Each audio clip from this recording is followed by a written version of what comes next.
Cooperative bank. थोड़ा सा इनके बारे में जान लो, वैसे ज्यादा कुछ इनके बारे में आता नहीं है, दो तीन बातें जाननी है मुख्य मुख्य जो पेपर में आ सकती है ना। हिंदी में कहा जाता है इन्हें सहकारी बैंक। क्या कहा जाता है बच्चों? सहकारी बैंक कहते हैं।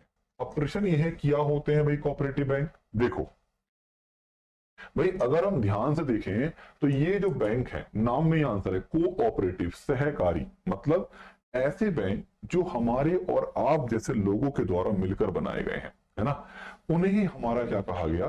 सहकारी बैंकों के नाम से जाना गया।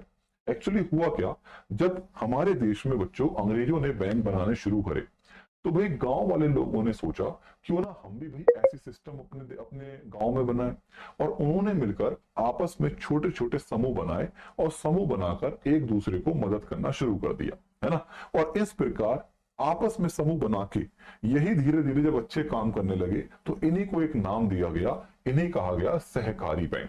याद रखना बच्चों सबसे इंपॉर्टेंट बात क्या, ये जो सहकारी बैंक होते हैं इनका जो लक्ष्य होता है, इनका लक्ष्य व्यापार करना नहीं होता। ये बात दिमाग में फिट कर लेना। क्या बोला मैंने?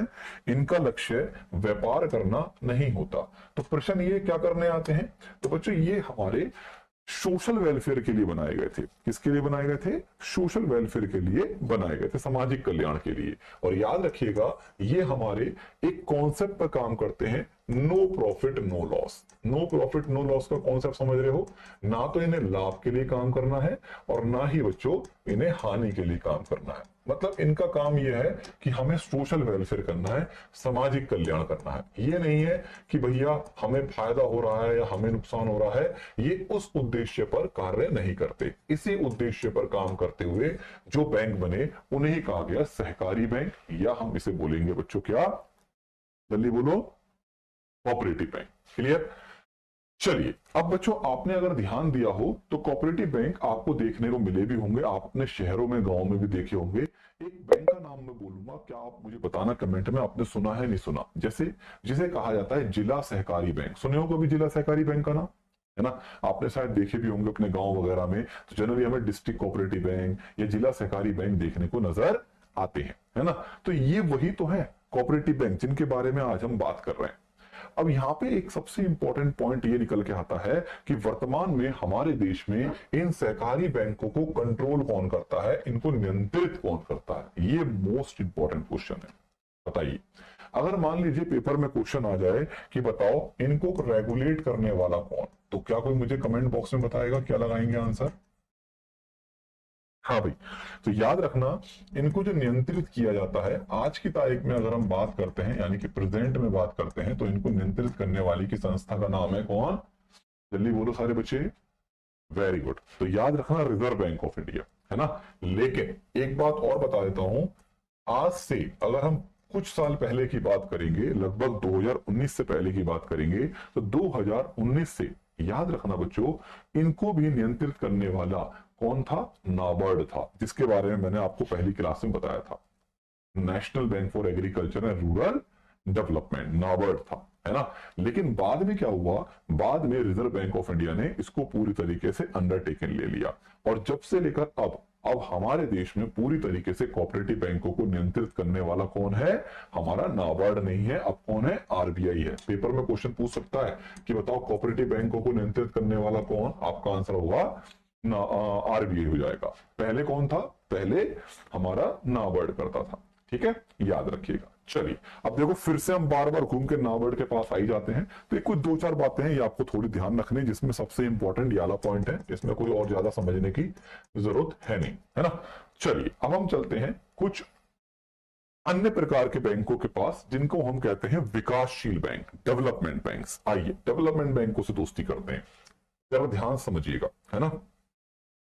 देखिए भाई, डेवलपमेंट बैंक बोलते हैं इसे इंग्लिश में, या हिंदी में कहते हैं विकासशील बैंक। अब यही मिलेंगे आपको आपके सारे दोस्त। कौन कौन से दोस्त बताते हैं? विकासशील बैंक। भाई अगर आप इसको थोड़ा सा ध्यान से समझें, नाम को ध्यान से प्रॉपर देखें, तो इनके नाम में कुछ बहुत कुछ चीजें हैं। मतलब ऐसे बैंक जिनका उद्देश्य किसी चीज को, उद्देश्य क्या है? डेवलप करना है, किसी चीज का विकास करना होता है। तो ऐसे हमारे जो बैंक हैं उनको विकासशील बैंक कहते हैं, है ना। याद रखना बच्चों, ये जो बैंक हैं ये नॉर्मल बैंकों की तरह नहीं होते, ये नॉर्मल बैंकों की तरह नहीं है ना। ये हमारे नॉर्मल बैंकों से भिन्न होते हैं। अब भिन्न कैसे होते हैं, जैसे मैं आपको समझाता हूं। जैसे भाई नॉर्मल क्या होता है, हम बैंकों में जाते हैं, हम बैंकिंग सर्विस लेते हैं, लेकिन इनका नाम देखो डेवलपमेंट बैंक, मतलब ये किसी ना किसी का विकास करने आए हैं। जैसे कुछ बैंक ऐसे हैं जो अन्य बैंकों का विकास कर रहे हैं, कुछ बैंक ऐसे हैं जो हमारे आयात निर्यात को विकास कर रहे हैं, कुछ बैंक ऐसे हैं जो हमारे छोटे मोटे उद्योग धंधों का विकास कर रहे हैं, है ना। तो सबका पर्पस अलग अलग होता है, सबका उद्देश्य अलग अलग होता है, ठीक है। और इन्हीं में अगर बोले तो कई सारे बैंक हमारे देखने को मिलते हैं जिनको हमें पढ़ना है। जैसे इन्हीं के अंदर आ जाता है हमारा नाबार्ड भी आता है इन्हीं में। अभी एक एक करके सबको बातें करेंगे। इन्हीं में अगर बात करें तो सिडबी भी आता है, ये क्या होता है बताएंगे। इन्हीं में अगर बात करें तो एक्सिम बैंक भी आता है। इन्हीं में अगर बात करें तो एक और होता है आईएफसीआई भी आता है। इन्हीं के अंदर अगर बात करें तो एनएचबी भी आता है। और इन्हीं के अंदर ही अगर बात करें तो एक होता है नेबफिड, क्या है, नेबफिड भी आता है। तो ये सब हमारे इसी के अंतर्गत आते हैं, ठीक है। और भी होगा एक आध तो उसको भी हम कर लेंगे। बात समझ में आया, जल्दी बोलो सारे बच्चे हाँ या ना। तो ये सब क्या है, ये सब हमारे ऐसे बैंक हैं जो किसी ना किसी चीज को डेवलप करने के लिए बनाए गए हैं, जो किसी ना किसी का विकास करने से संबंध रखते हैं, है ना। अब हमें एक एक करके पढ़ना है। अब हमारा काम क्या है बच्चों, एक एक करना पड़ना है, एक एक को समझना है। चलिए, लेकिन मैं कुछ देख रहा हूं बच्चों के बड़े परेशानी चल रही है। अच्छा ये बताओ पहले मुझे सारे स्टूडेंट्स, क्या अब भी कोई दिक्कत हो रही है? अब क्लास सही चल गई नहीं चल गई तुम्हारी? कि मैं देख रहा हूँ काफी बच्चे बेचारे बड़े परेशान लग रहे हैं क्लास में। अब तो नहीं हो रही दिक्कत? हाँ भाई एक बार प्लीज अपडेट कर दो। अभी भी फिजिक्स चल रहा है? अरे भैया आप प्लीज एक काम करो सारे बच्चे, क्लास को छोड़ के वापस ज्वाइन कर लो। अब ठीक हो गया? बेटा एक काम करो, एक बार आप कोई बच्चा कमेंट में लिख दो कि प्लीज रीज्वाइन, है ना, दोबारा से ज्वाइन कर लो प्लीज क्लास को, अगर किसी के साथ दिक्कत हो रही हो। सब कुछ सही हो गया? चलो चलो। कि बच्चों राष्ट्रीय स्तर का एक ऐसा बैंक जिसका उद्देश्य क्या होगा, क्या करना, कृषि को और ग्रामीण क्षेत्र को विकास करना, है ना। तो याद रखिएगा, तो ये हमारा एक ऐसा बैंक है जो कृषि और हमारे रूरल एरिया को डेवलप करने के लिए काम करता है। फुल फॉर्म याद कर लोगे तो बहुत ही अच्छा रहेगा, क्योंकि पेपर में फुल फॉर्म भी पूछ सकता है। अब याद रखिए कब बनाया गया, तो ये तारीख के साथ याद रखना, पहले बता रहा हूं 12 जुलाई 1982 with date. With date important है क्योंकि कई बार आपके परीक्षाओं में इसकी डेट पूछता है, कई बार परीक्षाओं में ऐसे पूछता है, बताओ नाबार्ड की स्थापना कब हुई। तारीख भी याद कर लेना, 12 जुलाई 1982 वाले दिन हमारे देश में नाबार्ड को बनाया गया। और इसको बनाने के लिए बच्चों भारत सरकार के द्वारा एक कमेटी बनाई गई थी, और उस कमेटी का नाम है बी शिवरमन कमेटी। तो बी शिवरमन कमेटी की सिफारिश पर 12 जुलाई 1982 को नाबार्ड की स्थापना होती है। और मुख्यालय कहां है? मुंबई में। हेड ऑफिस कहां है बच्चों इसका? मुंबई में इसका मुख्यालय है ना। अब प्रश्न यह है कि ये क्या करेगा। चलो भाई अभी देखो ध्यान से सुनना, ध्यान से जो बताने जा रहा हूं, क्या कि ये कृषि को और ग्रामीण क्षेत्रों को विकास करता है, उनको डेवलप करता है। अब मुझे एक बात बताओ, क्या तुमने कभी इसे किसी गांव में देखा आज तक? जल्दी बोलो सारे बच्चे।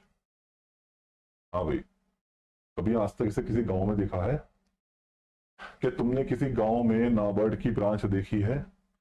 तुमने कहीं गांव वाँव में देखा है कि नाबार्ड का दफ्तर खुला हुआ है? बताना जरा, देख लिया तुमने गांव में? हमने तो ना देखा भाई। हाँ भाई, देखा है कभी? वेरी गुड भाई, अगर आप गांव वाँव में जाएंगे तो आपको कहीं भी नाबार्ड का दूर दूर तक नामो निशान नहीं मिलेगा, ठीक है, जानता भी नहीं है गांव वाला कोई इसे। तो अब प्रश्न ये है, जब ये गांव में है ही नहीं तो कैसे कृषि क्षेत्र को मजबूत बना रहा है, कैसे भैया एग्रीकल्चर को मजबूत बना रहा है, कैसे ग्रामीण क्षेत्र को मजबूत बना रहा है ना। तो याद रखिएगा, जैसे कि मैंने इससे पहले क्लास में बताया था क्या, कि जो नाबार्ड होता है वो ग्रामीण बैंकों की देखरेख करता है। इसकी देखरेख करता है ग्रामीण बैंक। याद रखना, हमारे देश में जितने भी ग्रामीण बैंक होते हैं उनको मजबूती प्रदान करने का काम, उनको मजबूती देने का कार्य ही किसका है? नाबार्ड का है। यानी कि ये नाबार्ड डायरेक्टली मुझे और तुम्हें नहीं मिलेगा। ये क्या करता है? ये ग्रामीण बैंकों का विकास करता है, आरआरबी का विकास करता है। जो हमारे ग्रामीण बैंक होते हैं, जो ग्रामीण क्षेत्र में काम कर रहे हैं हमारे ग्रामीण बैंक, ये इनको डेवलप करता है। जब ये मजबूत बनेंगे तो ऑटोमेटिक हमारा ग्रामीण क्षेत्र और कृषि क्षेत्र मजबूत बनेगा। अरे हाँ, है ना? तो मतलब आप समझ रहे हैं, ये इनडायरेक्ट वे में काम करता है, ये डायरेक्टली हमें नजर में नहीं आता। ये क्या करता है बच्चों? ये हमारे ग्रामीण बैंकों को मजबूती प्रदान करेगा, और जब ग्रामीण बैंकों को मजबूती प्रदान करेगा तो क्या होगा? हमारे क्या होगा बच्चों? ऑटोमेटिक, सीधी सी बात है ना? सीधी सी बात है, क्या होगा? हमारा कृषि क्षेत्र मजबूत होगा और हमारा रूरल डेवलपमेंट होगा, यानी ग्रामीण क्षेत्र का विकास होगा। याद रखना, हमारे भारत में जितने भी ग्रामीण बैंक हैं, मैं आपको पढ़ा चुका हूं पहले भी, उनको कंट्रोल करने वाला कौन होता है? नाबार्ड होता है। और मैंने अभी थोड़ी देर पहले एक बात और बोली थी, क्या? कि कोऑपरेटिव बैंक, सहकारी बैंकों को भी यही कंट्रोल करता था, लेकिन वर्तमान में अब कौन करता है? अब हमारे कौन करता है? जल्दी बोलो। आरबीआई करता है। क्लियर हुआ? तो आसान भाषा में बोले तो हमारे देश में नाबार्ड का मुख्य कार्य है ग्रामीण बैंकों की देखरेख करना, उनको नियंत्रित करना, उनको मजबूती प्रदान करना। ये सब किसका काम है? सब हमारे नाबार्ड का काम है। तो पहले मुझे सारे बच्चे बताओ, इतनी बात समझ में आ गई? जल्दी बोलो हाँ या ना। क्लियर हो गया? आरआरबी क्या है? पिछली क्लास में कहा थे नहीं बेटा किरण? देखो बच्चों, अगर आप ये सोच रहे हो कि भैया मुंह उठा के किसी भी क्लास में चले जाओ, ये तो इकोनॉमिक्स पढ़ रहे हैं, कहीं से भी समझ में आ जाएगा, तो ऐसी गलत फैमिली में मत रहना भैया, पहले बता रहा हूं। अगर ये दिमाग में तुम्हारे बवाल है तो भूल जाओ, ये जीएस नहीं है कि कोई पानीपत का युद्ध चल रहा कहीं से शुरू कर दो। ठीक है? ये सब कनेक्टेड है। आइए, क्लियर हो गया? चलो, तो ये बात तो उम्मीद है ना बढ़ के समझ में आ गई होगी, है ना? चलिए दूसरी बात। अब एक देखो बहुत इंपॉर्टेंट क्वेश्चन है यहां से, ये और जानना। अब हो सकता है ये डेवलपमेंट बैंक का नाम आपने सुना हो, नहीं सुना हो। इसका नाम है IFCI, industrial finance corporation of India. इसकी एक बहुत इंपॉर्टेंट क्वालिटी है, ध्यान सुनना। इसको कहते हैं भारतीय औद्योगिक वित्त निगम। क्या कहते हैं? भारतीय औद्योगिक वित्त निगम। याद रखना बच्चों, ये जो हमारा आईएफसीआई है, अगर आप ध्यान दें तो ये 1948 में बनाया गया। 1948 कब बनाया गया? 1948 में। और मुख्यालय कहां है इसका? दिल्ली में। अब आप बोलोगे सर ये तो हमने सुना ही नहीं कभी आप आज तक। बिल्कुल सही बात है, आपने नहीं सुना होगा, आपने देखा भी नहीं होगा, सुना भी मुश्किल से होगा। ठीक है, ये आपकी बात सही है। क्यों? क्योंकि ये आज का नहीं है, ये आज का नहीं है, ये बहुत साल पुराना, आप देखो आजादी के बाद बनाया गया। और इसकी एक यही क्वालिटी है जो आपके पेपर में आ चुकी है। क्या आ चुकी है? बताते हैं। क्वेश्चन ऐसे पूछा गया, भारत का पहला विकासशील बैंक बताओ कौन सा है? हो गया खेल खत्म। लगा दो नाबार्ड पाबर्ड, आंसर गलत सबका। तो यही है भारत का पहला विकासशील बैंक। अगर पेपर में पूछे कि इंडिया का सबसे पहला डेवलपमेंट बैंक बताओ, भारत का पहला विकासशील बैंक, तो याद कर लो, ये एसएससी में आ चुका है क्वेश्चन। बिहार वाली एसएससी में नहीं पूरा मैं, अब जब ये स्टाफ सिलेक्शन कमीशन जो सेंट्रल गवर्नमेंट का एसएससी है उसमें पूछा गया है ये क्वेश्चन, यही क्वेश्चन आया था। तो तुम्हारे में भी आ सकता है, क्योंकि सिलेबस का पैटर्न सब कुछ सेम है, उसी लेवल की पढ़ाई है ना? वो स्टेट है, ये सेंट्रल गवर्नमेंट का, क्यों नहीं पूछ सकता, है ना? तो भारत का पहला विकासशील बैंक कौन सा है? आप याद रखिएगा, IFCI, industrial finance corporation of India limited. Head office Delhi में, और 1948 में बनाया गया था। ठीक है, ये काफी पुराना है, इसलिए पुराना तो है, ये पहला भी है ना? अब एक नए नए आ गए हैं हमारे, सिडबी भी सुना होगा आपने, small industries and development bank of India. Small industries and development bank of India, ये क्या है? नाम में आंसर है, छोटे मोटे उद्योग धंधों को मजबूती प्रदान करने के लिए काम करने वाला बैंक। कौन है? सिडबी। सबसे ज्यादा पेपर में पूछेगा इसका हेड ऑफिस, क्योंकि बच्चा वहीं दिल्ली मुंबई लगाता है। याद रखना, पेपर में अगर क्वेश्चन आए सिडबी का मुख्यालय कहां है, तो ना दिल्ली जाना ना मुंबई जाना, इस बार कहां जाएंगे बच्चों? इस बार हम जाएंगे कहां? लखनऊ, उत्तर प्रदेश की राजधानी लखनऊ में इसका हेड ऑफिस है, याद रखिए। और 1990 में इसे बनाया गया था, है ना। ये बहुत पूछता है पेपर में, इसलिए मैंने इसके ऊपर इंपॉर्टेंट लिख दिया। डेट तो याद नहीं, ईयर याद कर लेना, 1990 में इसे बनाया गया था, ठीक है। तो सिडबी क्या करता है? सिडबी हमारे छोटे मोटे उद्योग धंधों को मजबूती प्रदान करने के लिए कार्य करता है ना। ऐसी बच्चों अगर बात करें तो एक होता है हमारा एग्जिम बैंक, आयात निर्यात बैंक, एक्सपोर्ट इंपोर्ट बैंक, याद रखिएगा। अब याद रखने का तरीका बच्चों ऐसे याद करो, ये नाबार्ड का भाई है। किसका भाई है बच्चों? नाबार्ड का भाई, जुड़वा नहीं है, बस भाई है। देखो नाबार्ड कब बनाया गया? 82 में, हेड ऑफिस मुंबई। ये भी कब बनाया गया? 82 में, हेड ऑफिस मुंबई। फिर खत्म, ऐसे याद कर लो, 1 मिनट में खत्म। तारीख इसकी याद नहीं करनी, तारीख सिर्फ नाबार्ड की याद करनी है, 12 जुलाई, ठीक है। एक्सिम बैंक क्या करेगा? अब नाम में आंसर है, एक्सपोर्ट इंपोर्ट बैंक। जो हमारे देश के एक्सपोर्टर है, जो हमारे देश के इंपोर्टर है ना, उनको मजबूती प्रदान करता है कौन? हमारा एक्सिम बैंक। उनको आगे बढ़ाने के लिए, अगर मान लो मुझे एक्सपोर्ट इंपोर्ट का काम करना है, या हम एक्सपोर्ट इंपोर्ट से संबंधित कोई कार्य करते हैं, पैसे की जरूरत है, लोन चाहिए, आगे बिजनेस बढ़ाना है, तो उस केस में हमारा एक्सिम बैंक मदद करेगा, है ना। मतलब आप अगर ध्यान दे रहे हो तो इन सबके देखो अपने अपने उद्देश्य हैं। ये ग्रामीण बैंकों को मजबूती दे रहा है, ये हमारे इंडस्ट्रीज को मजबूती दे रहा है, ये छोटे मोटे उद्योग धंधों को मजदूरी दे रहा है, ये हमारे आयात निर्यातकों को मजबूती प्रदान कर रहा है। सबके काम अलग अलग है, नहीं है, सब किसी ना किसी को विकास कर रहे हैं, नहीं कर रहे हैं, इसलिए तो इन्हें विकासशील बैंक बोलते हैं, है ना। चलो एक और आता है, नेशनल हाउसिंग बैंक, इंपॉर्टेंट है, एनएचबी, याद रखना। 1988 में बनाया गया और इसका हेड ऑफिस भी कहां है? दिल्ली में है। कहां है? नई दिल्ली। अब मैं आपसे एक बात पूछना चाहूंगा, क्या कोई मुझे कमेंट बॉक्स में बता सकता है? थोड़ा दिमाग लगाओ, सोचो समझो कि एनएचबी क्या काम करता होगा, नेशनल हाउसिंग बैंक का क्या कार्य होगा? कोई मुझे बताएगा ये क्या काम करेगा? इसका कार्य बताओ, क्या काम होगा हाउसिंग बैंक का?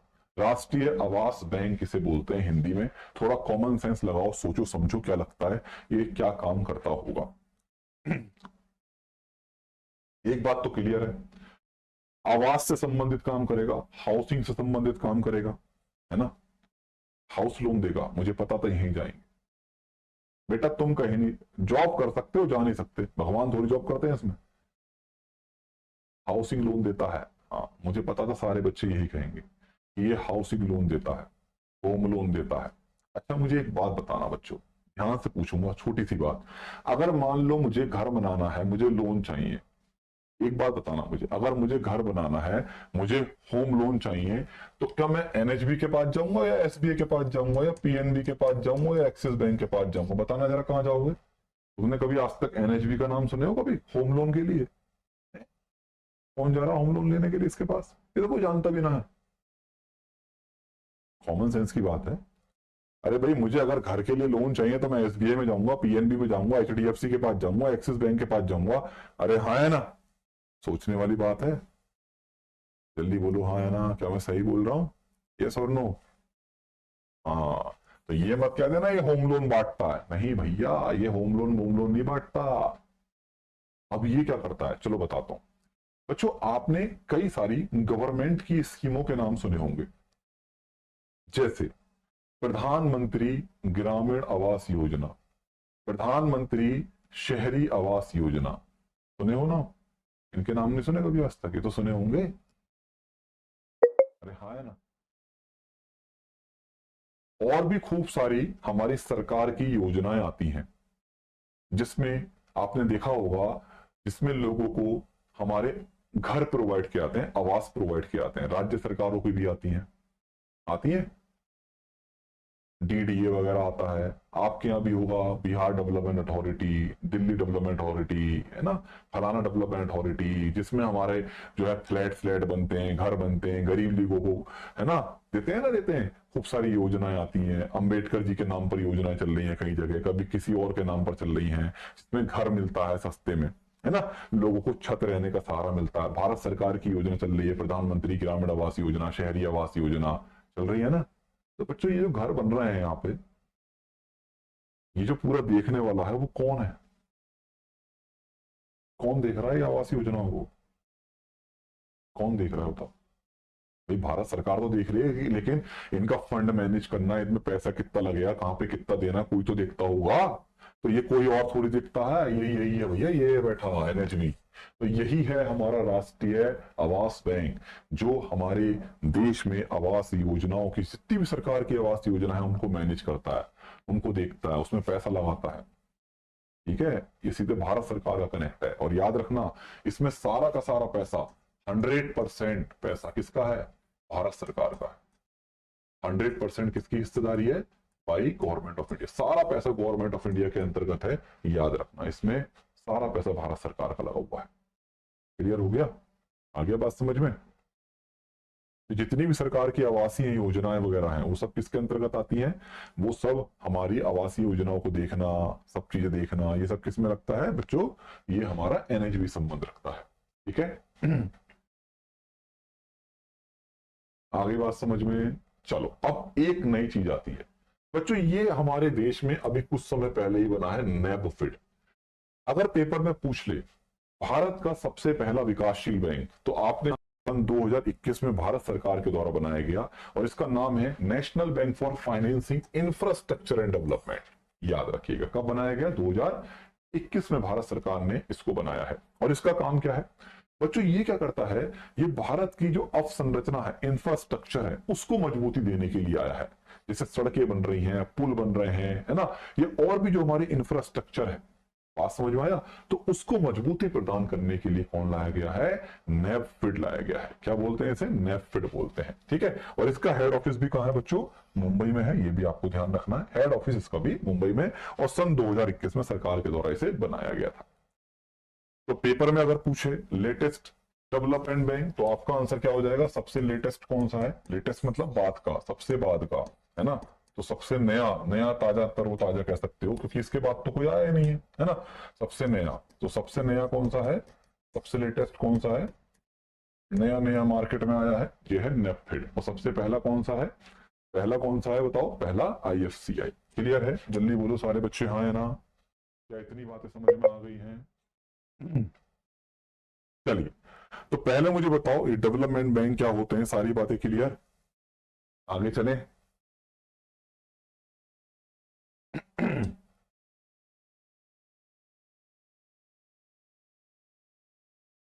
हाँ भाई,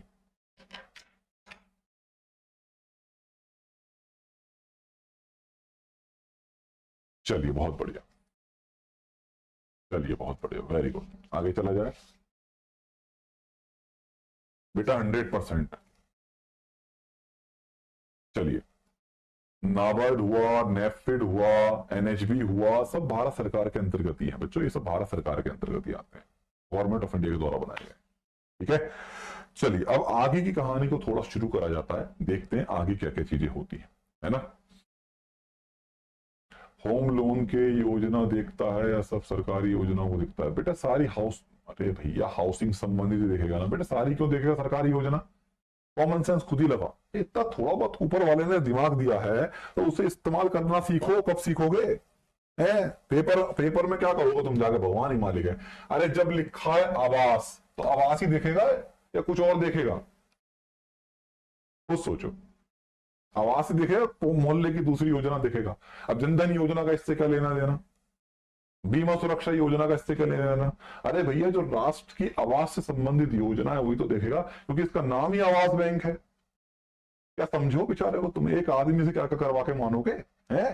क्या करवा के मानोगे एक बैंक से? सारे काम इससे करवा लो। चलो आओ इधर। थोड़ा क्वेश्चन पूछने से पहले अपने दिमाग पे सोचा करो भाई मैं क्या पूछ रहा हूं, थोड़ा सा ये भी सोचा करो, है ना। चलिए आइए स्टार्ट करते हैं।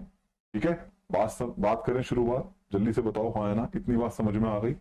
आगे रखते हैं। अब देखो भाई, अगर आपने ध्यान दिया हो अब तक हमने क्या क्या पढ़ा, एक बार थोड़ा सा रिकॉल कर लो इस टॉपिक में हमने क्या क्या पढ़ा। क्यों? क्योंकि ये चीज जब तक आपको नहीं पता होगी तब तक आप समझ नहीं पाएंगे। आइए, हमने इस टॉपिक में सबसे पहले पढ़ा मनी के बारे में। क्या मैं सही बोल रहा हूं? मनी के टाइप्स पढ़ लिए थे, है ना। मनी क्या होता है, इसके गुण पढ़ लिए थे, क्या इसके गुण है, क्या इसके फीचर हैं, ये सब बातें पढ़ ली थी, है ना। और इसके कार्य वगैरह पढ़ लिए थे, ये सब पूरा मनी हमने निपटाया। फिर इसके बाद हमने एक टॉपिक पढ़ा था, क्या? Money supply. जल्दी बताओ हाँ है ना। M1 M2 M3 M4 याद है? क्या मैं सही बोल रहा हूँ? पढ़ा था M1 M2 M3 M4 ये सब पढ़ लिए थे, क्लियर हो गया था वो सब बातें? जल्दी बोलो हाँ या ना। इतनी बात समझ में आ गई? क्या मैं सही बोल रहा हूँ? ये बात क्लियर है? M1 M2 M3 M4 क्या होता है समझ में आ गया था? चलिए, इसके बाद हमने क्या करा, इसके साथ हमने मनी को हमने यहाँ पे काम खत्म करके बैंकिंग के अंदर घुसे। अब बैंकिंग में हमने अगर बात करें तो भिन्न भिन्न प्रकार के बैंकों से दोस्ती करी, जैसे शेड्यूल बैंक क्या है, नॉन शेड्यूल बैंक क्या है ना। इसके बाद हमने क्या क्या पढ़ा बच्चों? इसके बाद हमने क्या क्या पढ़ा जल्दी बताओ? हमारे कोऑपरेटिव बैंक क्या है, ग्रामीण बैंक क्या है ना, पब्लिक सेक्टर बैंक क्या है, राष्ट्रीयकृत बैंक क्या है, ये बवाल सवाल जितने भी बैंक थे सब निपटा डाले। कोऑपरेटिव बैंक क्या हुए, डेवलपमेंट बैंक क्या हुए, नाबार्ड क्या है, ये क्या है, सब पढ़ लिया है ना। लेकिन आप मुझे एक बात बताओ, क्या क्या हमने इन सारे के सारे बैंकों का हेड, जिसको क्या कहते हैं बच्चों, हेड कौन है इनका? हेड कौन है? आरबीआई। पढ़ा? अभी तक आरबीआई पढ़ा? जल्दी बोलो हाँ या ना। नहीं पढ़ा ना? हाँ जी। तो अब वो समय आ चुका है जब हमें आरबीआई से दोस्ती करनी है, क्लियर? तो अब जो मेन टाइम है वो भारतीय रिजर्व बैंक है। हाँ, पेमेंट बैंक इसमें वो सब हो गए, वो सब इसके अंदर निपट गए, है ना। अब वो मेन टाइम है जो हमें क्या करना है, अब हमें मेन अपने लक्ष्य की तरफ बढ़ना है। और आरबीआई, अब आप बच्चों चाहो तो इस टॉपिक को अलग से टॉपिक कह दो, आरबीआई एक नया टॉपिक कह सकते हो, या आप नॉर्मली बैंकिंग का हिस्सा मान लो, वो आपकी मर्जी है। मेन बात है पढ़ना तो पढ़ना है। पेपर में क्वेश्चन पूछेगा वो थोड़ी पूछेगा कौन सा टॉपिक का है ना, वो तो ये पूछेगा पढ़ा है नहीं पढ़ा है। तो अपनी कहानी किसकी तरफ बढ़ेगी? अब हमारी कहानी आरबीआई की तरफ बढ़ने जा रही है। एक सेकंड रुक जाओ, किसकी तरफ जा रहे हैं बच्चों? आरबीआई की तरफ जा रहे हैं। तो चलिए शुरू करते हैं, क्या है भारतीय रिजर्व बैंक की कहानी। ठीक है, तो बिल्कुल बेसिक से बताएंगे, ध्यान से चीजों को पढ़िएगा, चीजों को समझिएगा और अपने कॉन्सेप्ट क्लियर करते जाइएगा, है ना। चलो स्टार्ट करते हैं आरबीआई की। सबसे पहली बात, आरबीआई का सबसे पहली बात, सबसे इंपॉर्टेंट क्वेश्चन ऐसे ही पूछ लेगा, बताओ हमारे भारत का केंद्रीय बैंक कौन सा है? खेल खत्म। केंद्रीय बैंक किसे कहते हैं इंडिया का? तो भारत का केंद्रीय बैंक कौन? तो जब भी केंद्रीय बैंक बोले, सेंट्रल बैंक बोले, तो आपके मन में तुरंत एक ही नाम आना चाहिए, आरबीआई। तो बच्चों याद रखना, यही है भारत का क्या? सेंट्रल बैंक या केंद्रीय बैंक। तो भारत का केंद्रीय बैंक पूछ ले, सेंट्रल बैंक बोल दे, तो आपके जवाब दोगे, तो इसे ही हम भारत का केंद्रीय बैंक या सेंट्रल बैंक के नाम से जानते हैं, है ना। चलो, अब भाई आपको पता है केंद्रीय बैंक क्यों कहते हैं? क्योंकि ये हमारे भारत के सारे बैंकों को नियंत्रित करता है, उन्हें कंट्रोल करता है ना। तो सबसे पहले अब हम आरबीआई को पढ़ रहे हैं, तो हमारा एक काम बनता है, एक धर्म बनता है कि हम इसके इतिहास को लेकर शुरू करें कि आखिर इसको बनाने की बात कब आती है ना। आखिर इसको बनाने की कहानी को कहां से शुरू किया जाता है। हाँ बेटा, सारे बैंकों को रेगुलेट आरबीआई करता है, डेवलपमेंट बैंकों को भी आरबीआई करता है, आरबीआई गवर्नमेंट दोनों मिलकर करते हैं, है ना। चलिए आइए अब जरा ध्यान समझना इधर की तरफ जो मैं बताने जा रहा हूं। चलो शुरू करते हैं। तो सबसे पहले इसका इतिहास जानेंगे कि आखिर आरबीआई को बात बनाने की बात का इतिहास क्या रहा। देखिए भाई, अगर आरबीआई को बनाने की बात बोले तो बच्चों याद रखना, ये बात है सन 1926 की, 1926। वेरी गुड, बहुत बढ़िया। तो 1926 में क्या होता है, हमारे देश में अंग्रेजों के द्वारा, भाई अंग्रेजों का समय था उस समय, आप पता ही अंग्रेजों का शासन। तो अंग्रेजों के द्वारा क्या हुआ बच्चों, हमारे देश में एक कमीशन लाया गया। जैसे आप आसान भाषा में ऐसे समझो, आजकल सरकार कोई भी चीज बनाती है तो कमेटी लाती है ना, तो उस समय कमीशन आता था। अंग्रेज क्या लाते थे? कमीशन। जैसा आपने पढ़ा होगा साइमन कमीशन, पढ़ा है ना इतिहास में। तो ऐसे यहाँ पे भी कमीशन बनाया गया, और एक अंग्रेज का नाम था जिसका नाम था बच्चों हिल्टन यंग, है ना। तो हिल्टन यंग एक अंग्रेज का नाम है, उसी के नाम पर एक कमीशन बनाया गया, उसके अध्यक्ष वही थे, हिल्टन यंग। तो उसे कह दिया गया हमने प्यार से हमारा हिल्टन यंग कमीशन। हाँ, वैसे उसका असली नाम क्या था? उसका असली नाम था royal commission on Indian currency and finance. अब इतना बड़ा नाम कौन लेगा, है ना। प्यार से रॉयल कमीशन कह दिया हमने शॉर्ट फॉर्म में, है ना। तो याद रखिएगा, दोनों ही याद रखेंगे। हिल्टन यंग कमीशन आया 1926 में, लाया गया, क्या लाया गया? Hilton young commission. Hilton young कह दे या रॉयल कमीशन कह दे, बात एक ही है। तो याद रखिएगा, भारत में आरबीआई को बनाने के लिए अगर पेपर में पूछता है कि बताओ सबसे पहले आरबीआई को बनाने के लिए कौन सा कमीशन लाया गया था, तो सन 1926 में भारत में आरबीआई को बनाने के लिए हिल्टनियन कमीशन या रॉयल कमीशन को लाया गया। याद रखना, पेपर में सबसे ज्यादा हिल्टनियन यूज करता है शब्द, इसलिए इसका नाम जरूर याद कर लेना, हिल्टनियन, क्योंकि एक इंसान का नाम है ना, इसलिए पेपर में ऐसे पूछ लेगा आरबीआई को बनाने के लिए कौन सा कमीशन लाया गया, खेल खत्म, हिल्टनियन कमीशन, है ना। अब हुआ क्या, धीरे धीरे जब समय बढ़ा, भाई आरबीआई मतलब इस कमीशन में ये बात रखी गई कि हम भारत में सारे के सारे बैंकों को नियंत्रित करने के लिए क्या करेंगे, एक बैंक बनाएंगे जो सारे भारत के सारे बैंकों को नियंत्रित करेगा, और उसी को बाद में भारतीय रिजर्व बैंक कहा गया। और इसी काम को करने के लिए ये बात है सन 1934 की, 1934। 1934 में बच्चों हमारे देश में आरबीआई को बनाने के लिए एक कानून लाया गया, है ना। आरबीआई को बनाने के लिए कानून लाया गया जिसे कहा गया आरबीआई एक्ट। क्या कहा गया, आरबीआई एक्ट कहा गया, ठीक है। तो आरबीआई एक्ट कब आया, सीधी सीधी सी बात है, आरबीआई एक्ट कब आया बच्चों, आरबीआई एक्ट 1934 में आया, है ना। और आरबीआई एक्ट क्या था भाई, आरबीआई एक्ट ये बताएगा कि आखिर आरबीआई कैसे काम करेगा, आरबीआई की शक्तियां क्या होंगी, है ना। तो सिंपल सी बात है, तो ये सब बातें क्या होंगी, इसी एक्ट में लिखी हुई हैं, और इसी एक्ट को फॉलो करके भारतीय रिजर्व बैंक भी हमारे देश में बैंकों को नियंत्रित करता है। सब कुछ बातें इन्हीं एक्ट के अनुसार ही होती है ना। और इसी एक्ट के बाद 1 अप्रैल 1935 वाले दिन, तारीख भी याद रखना, तारीख भी याद रखना, पहले बता रहा हूं, 1 अप्रैल 1935 वाले दिन क्या होता है बच्चों, 1 अप्रैल 1935 वाले दिन हमारे देश में एक बहुत बड़े बैंक जिसको भारतीय रिजर्व बैंक कहते हैं, आरबीआई को स्थापित करा गया, आरबीआई की स्थापना की गई। चलिए, तो आरबीआई को क्या कर दिया गया, आरबीआई की स्थापना हुई। अच्छा, एक बात मुझे बताओगे, ये जो आरबीआई को बनाया गया था, ये कहां बनाया गया था, क्या कोई मुझे कमेंट बॉक्स में बता सकता है कि आरबीआई को जब बनाया गया था 1935 में 1 अप्रैल वाले दिन, तो इसे कहां बनाया गया। देखिए भाई, वर्तमान में अगर बोले तो हम सब जानते हैं कि आरबीआई का हेड ऑफिस है मुंबई में। कहां पे है, मुंबई, वर्तमान में हेड ऑफिस मुंबई। लेकिन याद रखना बच्चों, जब आरबीआई को बनाया गया था 1935 में, तो इसे कलकत्ता में बनाया गया था। भाई उस समय का कलकत्ता, आज का कोलकाता, है ना। तो याद रखिए कहां बनाया गया था इसे, इसे बच्चों मैं लिख देता हूं, कोलकाता में बनाया गया। कहां बनाया गया, स्थापना कहां हुई थी, कोलकाता में हुई थी, है ना। ये भी इंपॉर्टेंट पॉइंट है, आपको पता होना जरूरी है। फिर क्या हुआ बच्चों, 2 साल के बाद, आफ्टर 2 इयर्स, 2 साल बाद क्या हुआ, ये 1937 की बात है। 1937 में हमारे जो अंग्रेज लोग हैं उन्होंने क्या करा, इसे आरबीआई को कलकत्ता से उठाया और कलकत्ता से उठा के कहां पहुंचा दिया, आरबीआई का मुख्यालय कलकत्ता से उठा के कहां शिफ्ट कर दिया, मुंबई शिफ्ट कर दिया। कोलकाता से कहां उठा के ले गए, कोलकाता से इसे मुंबई में भेज दिया। उस समय का बंबई, आज का मुंबई, है ना। मुंबई में क्या कर दिया, शिफ्ट कर दिया। और याद रखिएगा बच्चों, जब से लेकर आज तक, जब से लेकर आज तक ये कहां है, मुंबई में ही काम कर रहा है। यानी कि वर्तमान में अगर बोला जाए तो इसका मुख्यालय कहां है, इसका मुख्यालय आज की तारीख में हेड ऑफिस मुंबई में है ना। इतनी बात समझ में आ गई, जल्दी बोलो, हाँ है ना। बेसिक बेसिक सी बातें हैं, कुछ बहुत बड़ी बात अभी मैं गहराई में नहीं गया, अभी मैं ऊपर ऊपर से बेसिक बेसिक बातें बता रहा हूं, है ना। तो 1937 में ये कहां चला गया, मुंबई में चला गया, और जब से इसका हेड ऑफिस वर्तमान में कहां है, मुंबई में है ना। अब क्या हुआ, धीरे धीरे समय बढ़ने लगा। अब भाई सीधी सी बात आपको पता होगा, 2 साल के बाद क्या हुआ, 1939 आया, और 1939 में द्वितीय विश्व युद्ध शुरू हो गया, सेकेंड वर्ल्ड वॉर, है ना। सही बात है ना, सेकेंड वर्ल्ड वॉर हुआ, अंग्रेज लोग वर्ल्ड वॉर में व्यस्त हो गए, और उसी समय हमने भी मौके पे चौका मारा और आजादी की मांग करी, एंड फाइनली 15 अगस्त 1947 वाले दिन हमारा भारत देश आजाद हुआ। अब बच्चों, जब देश आजाद हुआ, ध्यान सुनना, बहुत मजा आने वाला है। तो आजादी के बाद भाई Bharat government of India I, Bharat सरकार आई। अब जब भारत सरकार आई तो भारत सरकार ने देखा कि हमारे देश में भाई एक बहुत बड़ा बैंक काम कर रहा है जिसका नाम है भारतीय रिजर्व बैंक, आरबीआई। अब पता चला कि क्या करता है, तो पता चला ये तो भैया भारत के सारे बैंकों को नियंत्रित करता है।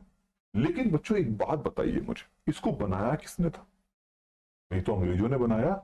अरे हाँ है ना, क्या मैं सही बोल रहा हूं, इसे किसने बनाया, इसे अंग्रेजों ने तो बनाया था, ब्रिटिश लोगों ने तो बनाया था।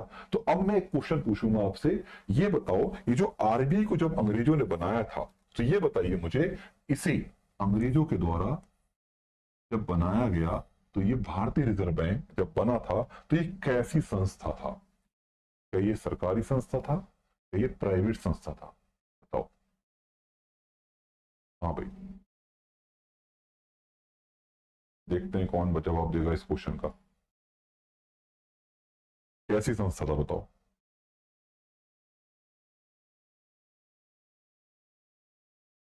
जब आरबीआई को बनाया गया तो कि किस प्रकार की बॉडी के रूप में काम कर रहा था, गवर्नमेंट और प्राइवेट? सोचने वाली बात, सिंपल सा क्वेश्चन है भाई, कॉमन सेंस भी लगा लो। भाई उस समय भारत सरकार तो थी नहीं, और भारत सरकार कहां से आ जाएगी, है ना? याद रखिएगा, ये बच्चों हमारे और आप जैसे लोगों के द्वारा ही मिलकर बनाया गया था। उस समय के जो अंग्रेज लोग थे, उस समय के जो अंग्रेज लोग थे, उन्होंने आपस में पैसे इकट्ठे करके एक बहुत बड़े बैंक को स्थापित करा, जिसे बोला गया भारतीय रिजर्व बैंक। याद रखिएगा, ये जो बनाया गया था स्टार्टिंग में मेरे और आप जैसे लोगों के द्वारा ही मिलकर बनाया गया, यानी कि प्राइवेट बॉडी के रूप में बनाया गया था। कैसे काम कर रहा था ये? प्राइवेट संस्था के रूप में, प्राइवेट बॉडी के रूप में बनाया गया था। और इसको बनाने के लिए बच्चों टोटल मिला के 5 करोड़ रुपए लगाए गए। पेपर में पूछे आरबीआई की स्थापना कितने करोड़ रुपए की पूंजी से हुई थी, तो 5 करोड़ रुपए की पूंजी को इकट्ठा करा, और 5 करोड़ रुपए की पूंजी इकट्ठा करके हमारे उस समय के जो अंग्रेज लोग थे, उन्होंने क्या करा, भारतीय रिजर्व बैंक को एक प्राइवेट बॉडी के रूप में बनाया। तो मतलब एक बात तो समझ में आ गई क्या, कि ये एक प्राइवेट संस्था थी। बिल्कुल सही बात है, अंग्रेजों के द्वारा बनाई गई एक प्राइवेट बॉडी के रूप में काम कर रहा था। अब बच्चों जब देश आजाद हुआ, जब भारत सरकार आई, तो उसने देखा कि एक बहुत बड़ा बैंक हमारे देश में काम कर रहा है जिसका नाम है आरबीआई। लेकिन भाई अंग्रेज तो चले गए, तो अधिकार तो अंग्रेजों का ही था, पैसा तो अंग्रेजों का लगा हुआ था, है ना? तो सरकार ने क्या करा, जब देखा कि भैया इतना बड़ा बैंक है जो हमारे देश के सारे बैंक को कंट्रोल करता है, नियंत्रित करता है, लेकिन पता चला कि इसमें सारा तो हिस्सा अंग्रेजों का है, ब्रिटिश लोगों का, और ब्रिटिश कहां बैठा है, इंग्लैंड में बैठा है। अरे ये क्या बात हुई? तो सरकार ने क्या करा, याद करो परिभाषा, सरकार ने कानूनी तौर पर कार्रवाई करते हुए जबरदस्ती आरबीआई को अपने अधिकार में ले लिया। क्या कर लिया? अधिकार में ले लिया। कुछ याद आया? और आपने पढ़ा है, जब सरकार जबरदस्ती किसी को, प्राइवेट संस्था को अपने अधिकार में लेती है तो उसे क्या बोलते हैं? राष्ट्रीयकरण। यानी कि क्या किया गया? आरबीआई का राष्ट्रीयकरण किया गया। याद आया? राष्ट्रीयकरण शब्द क्यों यूज हुआ, समझ में आया? क्योंकि ये पहले क्या था, एक प्राइवेट बॉडी था, प्राइवेट का ही तो राष्ट्रीयकरण करोगे, है ना? हाँ जी, क्लियर है? बात समझ में आया? जल्दी बोलो हाँ है ना? ठीक, चलिए, तो ये बात है, तारीख के साथ याद रखेंगे, तारीख के साथ याद रखेंगे, 1 जनवरी 1949 की। तो 1 जनवरी 1949 वाले दिन, 1 जनवरी 1949 वाले दिन क्या होता है, हमारे देश में भारत सरकार के द्वारा आरबीआई का राष्ट्रीयकरण किया गया। आरबीआई का क्या कर दिया गया? नेशनलाइजेशन। नेशनलाइजेशन का मतलब समझ गए? अब इसको पूरी तरीके से भारत सरकार ने अपने अंतर्गत ले लिया, यानी कि अब इसके ऊपर किसी भी प्राइवेट हाथ का कोई अधिकार नहीं रहा। अब ये पूरी तरीके से किसके अंतर्गत आ गया बच्चों? ये भारत सरकार के अंतर्गत आ गया। क्लियर है? जल्दी बोलो हाँ या ना। और 1 जनवरी 1949 से लेकर आज तक अभी पूरी तरीके से भारत सरकार का हिस्सा है। अब इसमें ब्रिटिश कोई अधिकार नहीं है। ठीक है, चलिए अब एक बात और याद रखना बच्चों, क्या, अब मैं आपसे एक क्वेश्चन पूछूंगा, क्या इससे पहले क्या भारत में कभी किसी बैंक का राष्ट्रीयकरण हुआ? बताओ मुझे। भाई आपने राष्ट्रीयकरण की कहानी तो पढ़ ली, सारे बैंकों का राष्ट्रीयकरण तो पढ़ लिया, पढ़ लिया नहीं पढ़ लिया? तो हमने याद करो, बैंकों को जब राष्ट्रीयकरण पढ़ा तो क्या पढ़ाया था? हमने पढ़ा था कि भारत में वाणिज्यिक बैंकों का राष्ट्रीयकरण सबसे पहले 1969 में हुआ था, 1969 में हुआ था, है ना? और एक ये हुआ है, इससे पहले तो कोई हुआ ही नहीं आज तक बैंक का राष्ट्रीयकरण। तो पेपर में क्वेश्चन अगर पूछ के ले आता है कि बताओ भारत का पहला राष्ट्रीयकृत बैंक कौन सा है, तो आंसर क्या लगाओगे? क्या लगाओगे बताओ? तो यही है भारत का पहला राष्ट्रीयकृत बैंक आरबीआई। तो इसी को क्या कहते हैं? भारत का पहला राष्ट्रीयकृत बैंक। तो याद रखना ये बात, भारत का पहला राष्ट्रीयकृत बैंक। तो अगर पेपर में पूछे भारत का पहला राष्ट्रीयकृत बैंक कौन सा है, तो आपका जवाब हो गया भारतीय रिजर्व बैंक। क्लियर? क्योंकि इससे पहले हमारे देश में किसी भी बैंक का राष्ट्रीयकरण नहीं किया गया। चलो, तो पहले मुझे ये बताइए, इतनी बातें समझ में आ गई आप सबको, बेसिक बेसिक सी बातें कि आरबीआई को कब बनाया गया, कहाँ बनाया गया, कैसी संस्था था, कितने करोड़ रुपए लगा के बनाया गया, है ना, कहाँ बनाया गया था, कब मुंबई पहुंचा, कौन सा कानून आया, कौन सा कमीशन आया, कब इसका राष्ट्रीयकरण हुआ, है ना। चलो अब एक क्वेश्चन पूछते हैं भाई। जैसे कि वर्तमान में अगर हम बातचीत करें, नोट करके लिख लेंगे, यहाँ पे दो बातें लिखनी है, दो बातें बताएंगे। वर्तमान में हम बात करें तो आपको पता है कि भारतीय रिजर्व बैंक पूरी तरीके से भारत सरकार का हिस्सा है, और सबसे बड़ी बात क्या है, ये हमारे सिर्फ और सिर्फ भारत का केंद्रीय बैंक बन के काम कर रहा है। यानी कि भारत के सारे बैंकों का पापा कौन है, हेड कौन है, पिताजी कौन है, कर्ता धर्ता कौन है, वो है आरबीआई, है ना। इतनी सी बात है, सही बात है ना, क्या मैं सही बोल रहा हूं, जल्दी बोलो हाँ है ना। तो हमारे देश का केंद्रीय बैंक इसलिए इसे कहते हैं क्योंकि हमारे पूरी बैंकिंग व्यवस्था को नियंत्रित करने वाला कौन है वर्तमान में, आरबीआई। तो अब एक क्वेश्चन ये है, क्या आरबीआई ने कभी भारत के अलावा, या आरबीआई ने कभी भारत के अलावा किसी अन्य देश के लिए, किसी दूसरे देश के लिए केंद्रीय बैंक का काम किया है, यस और नो, बताओ क्या लगता है आपको। क्या आरबीआई ने भारत के अलावा किसी दूसरा देश का केंद्रीय बैंक की तरह काम किया है, हाँ या ना, बताइए।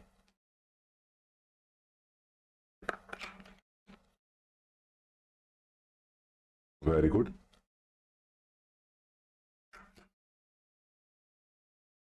बहुत बढ़िया, बहुत बढ़िया भाई, बहुत बढ़िया, बहुत अच्छे, याद रखना, बिल्कुल किया है।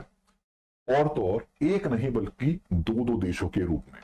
कौन कौन से, चलिए बताते हैं। नंबर फर्स्ट बच्चों, एक देश का नाम सुने होंगे जिसे वर्तमान में हम म्यांमार कहते हैं, पहले इसे बर्मा कहते थे, पता है, म्यांमार, बर्मा। और एक तो तुम्हें बताने की जरूरत ही नहीं है यार, एक तो भाई बस क्या ही बोलूं मैं, आप समझदार हैं, है ना। तो बच्चों ये दो देश हैं। तो 1937 से लेकर 1947 तक, 10 साल तक। और भैया आपको पता है पाकिस्तान का जन्म तो भारत से ही हुआ है ना। तो 15 अगस्त को हमारा देश आजाद हुआ, लेकिन उससे एक दिन पहले बंटवारा भी तो हुआ, है ना, हुआ नहीं हुआ, बंटवारा हुआ था नहीं हुआ था। तो ये बात है 1947 से लेकर जून 1948 तक। मुझे याद तो मैंने लिख दिया, तुम्हें याद करने की जरूरत नहीं है, जून 1948 तक। तो याद रखना, इन दोनों समय तक इन दोनों का केंद्रीय बैंक बना कौन, हमारा आरबीआई। आरबीआई ने यानी कि बर्मा के केंद्रीय बैंक के रूप में काम करा 10 साल तक, और पाकिस्तान के केंद्रीय बैंक के रूप में काम करा किसके लिए, पाकिस्तान का केंद्रीय बैंक बन के काम करा कितने साल तक बच्चों, एक 6 महीने के लगभग बात हो गई, 10 साल, एक साल भी नहीं हुआ। 1947 से लेकर जून 1948 तक लगभग 6-7 महीने का, 8-10 महीने मान लो, है ना। आरबीआई ने काम करा है, केंद्रीय बैंक के रूप में काम किया इन दो देशों के लिए। क्लियर। तो अगर पेपर में पूछे कि वो कौन कौन से देश हैं जिनके रूप में आरबीआई ने केंद्रीय बैंक के रूप में बनकर काम करा, एक तो बर्मा और एक हमारा कौन सा था बच्चों, एक हमारा पाकिस्तान, सिर्फ दो देश। क्लियर हो गई बातें, जल्दी बोलो सारे बच्चे हाँ या ना। चलिए, तो ये जो हमने बातें करी हैं, ये था बच्चों पूरा का पूरा आरबीआई का इतिहास। ये सिर्फ और सिर्फ हमने क्या पढ़ा, इतिहास पढ़ा कि आरबीआई का इतिहास क्या है, आखिर कब बनाया गया, कहां बनाया गया, कौन सा कानून आया, कितने करोड़ रुपए लगाए, है ना। ये सारी बातें इतिहास को लेकर हमने समझ ली। अब थोड़ा सा आरबीआई में अगर हम जाते हैं बच्चों, अगर इसके अंदर घुसते हैं, तो आपने देखा होगा आरबीआई में कई सारे पद होते हैं, और उन्हीं पदों में बोले तो एक सबसे ऊंचा पद होता है जिसे कहते हैं आरबीआई का गवर्नर। सही बात है ना, आरबीआई का गवर्नर साहब। तो भाई सबसे बड़ी बात यह है कि अगर बात करें कि आरबीआई में सबसे ऊंचा पद कौन होता है, वो गवर्नर साहब होते हैं। तो भाई गवर्नर साहब को लेकर जब बात किया जाए तो पहला क्वेश्चन तो यही है कि भाई ज्यादा कुछ नहीं, कि बताओ वर्तमान में आरबीआई के गवर्नर कौन है। क्या कोई मुझे बता सकता है आरबीआई के वर्तमान गवर्नर। ये पॉइंट भी हाथों हाथ यहीं पे लिख देते हैं, हाथों हाथ यहीं खत्म कर देंगे इसे भी। बाकी और भी चीजें हैं वो मैं कल बताऊंगा, पहले मुझे बताओ वर्तमान गवर्नर कौन है आरबीआई के। अब भाई अगर तुम्हें यह नहीं पता वर्तमान गवर्नर कौन है, तो तुम्हारा करंट अफेयर्स नील बटा सन्नाटा है। बता दो भैया, who is the present governor of RBI. Very good, बहुत बढ़िया, बहुत बढ़िया, बहुत बढ़िया, बिल्कुल। तो याद रखना मिस्टर संजय मल्होत्रा साहब। तो वर्तमान में बच्चों संजय मल्होत्रा जी ही आरबीआई के गवर्नर के रूप में काम कर रहे हैं, और ज्यादा टाइम नहीं हुआ, अभी पिछले कुछ समय पहले ही बने हैं, है ना, दिसंबर में ही बने हैं। और ये कौन से नंबर के हैं, 26वें नंबर के, याद रखिएगा, संजय मल्होत्रा। तो संजय मल्होत्रा जी हैं आरबीआई के वर्तमान गवर्नर, और कौन से नंबर के बच्चों?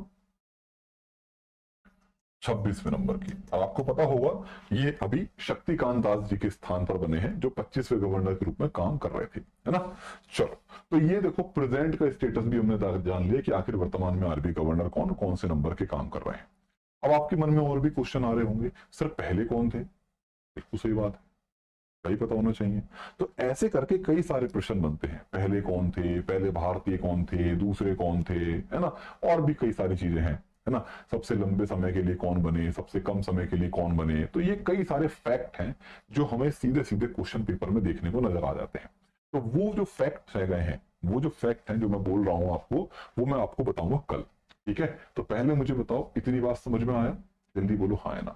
कई सारे फैक्ट हैं जो मुझे आपको कल दिखाने हैं, सीधे सीधे फैक्ट्स हैं, फैक्ट इंपॉर्टेंट फैक्ट करके डाल। आरबी की कहानी पढ़ी थी आप सबके साथ, यस और नो? आरबी की कहानी को शुरू कर दिया था ना? चलिए वेरी गुड, बहुत बढ़िया, बहुत अच्छे। चलिए बहुत अच्छे, वेरी गुड।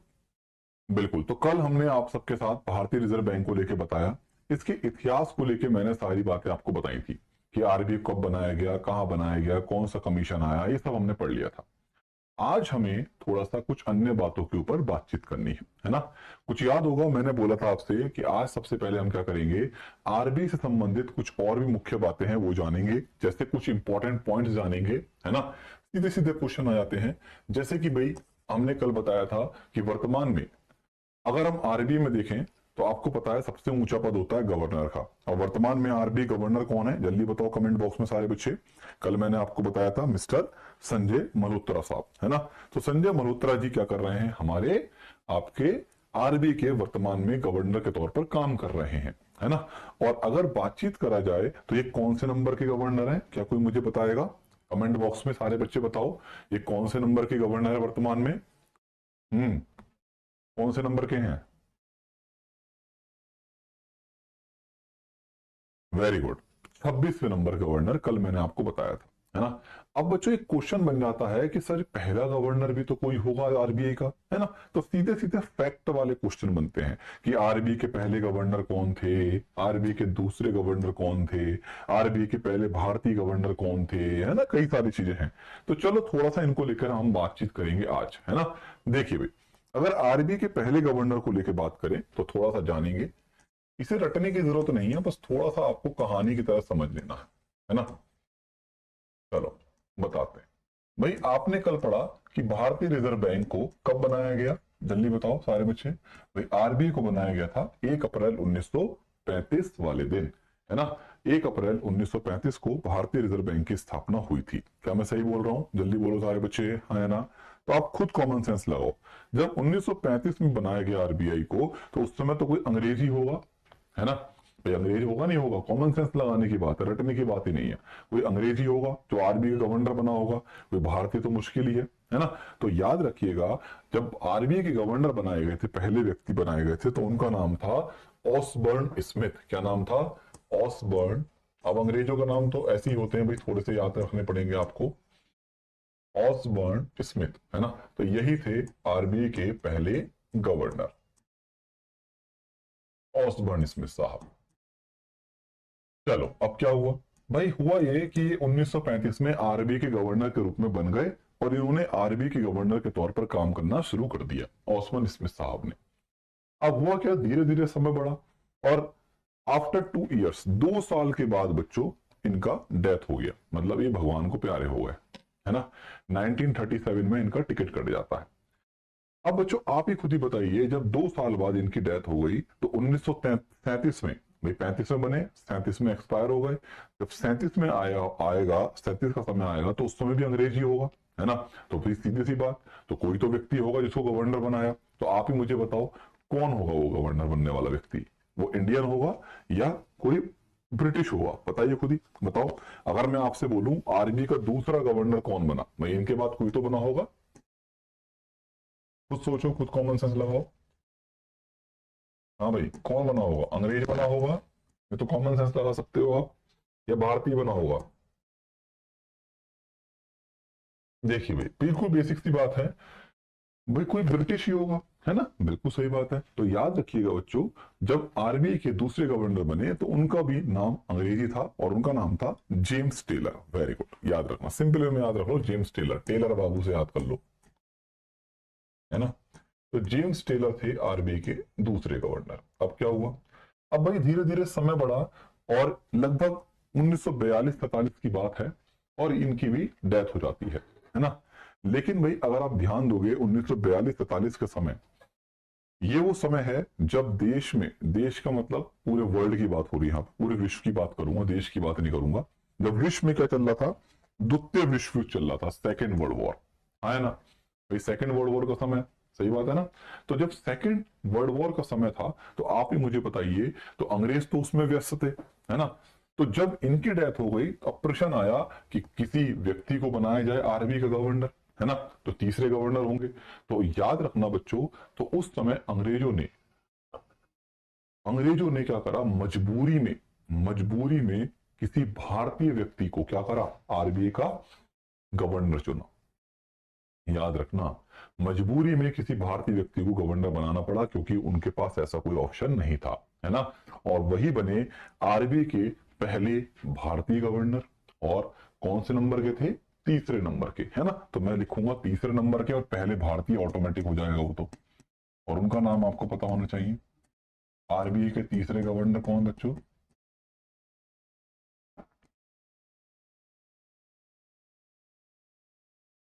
ये तो आप जानते ही होंगे, बहुत ही इंपॉर्टेंट है ना, सी डी देशमुख साहब। मिस्टर सी डी देशमुख साहब ही थे आरबीआई के तीसरे गवर्नर। और तीसरे तो सही थे, क्योंकि ये इंडिया के थे इसलिए इन्हें पहले भारतीय गवर्नर भी कहते हैं। अब सीधा क्वेश्चन पूछ लेगा पेपर में, बताओ आरबीआई का पहला भारतीय गवर्नर किसे बनाया गया, तो आपका तुरंत आंसर, आरबीआई का पहला भारतीय गवर्नर सी डी देशमुख जी को बनाया गया था, है ना। क्लियर है। अगर पूछे आरबीआई के पहले गवर्नर कौन थे, तो तुरंत आंसर ऑस्मान स्मिथ थे, है ना। एक शब्द का खेल है, भारतीय लगा दिया पहले भारतीय गवर्नर तो हमारे देशमुख साहब, भारतीय हटा दिया तो आंसर हमारे स्मिथ साहब हो जाता है। तो पहले मुझे बताओ, इतनी बात समझ में आ गई, जल्दी बोलो हाँ या ना, क्लियर है। चलो आगे बताते हैं। अब मान लो बच्चों, अब जैसे कि भाई ये तो गवर्नर हमारे आते रहे जाते रहे, ये तो हमारा सिलसिला चलता चला गया, है ना। ये तो हमारा सिलसिला चलता चला गया और वर्तमान में आपने देखा कि हमारे 26वें गवर्नर के तौर पर संजय मल्होत्रा जी आ चुके हैं, है ना। चलिए, अब आगे की कहानी को लेकर बात करा जाए तो भाई कई सारी चीजें यहां से बन जाती हैं। जैसे कभी कभी क्वेश्चन पूछ लेगा, बताओ वो आरबीआई के कौन से गवर्नर हैं जो सबसे ज्यादा समय के लिए गवर्नर के रूप में काम करे, यानी कि वो कौन से गवर्नर हैं आरबीआई के जिनका कार्यकाल सबसे ज्यादा रहा, मैक्सिमम टेन्योर वाले गवर्नर, है ना। क्या कोई मुझे बताएगा वो आरबीआई के कौन से गवर्नर जिनका सबसे अधिक कार्यकाल रहा, सबसे अधिक कार्यकाल वाले गवर्नर, क्या कोई मुझे बता सकता है इनका नाम क्या है, सबसे अधिक कार्यकाल वाले, कार्यकाल मतलब टेन्योर, टेन्योर मतलब वो कौन सा व्यक्ति थे जो आरबीआई गवर्नर के रूप में काफी समय तक रहे हैं, है ना, कार्यकाल वाले गवर्नर। अब आरबीआई के होंगे सभी, मैं और कहीं के गवर्नर नहीं लिखना, ठीक है, कहीं और पहुंच जाओ।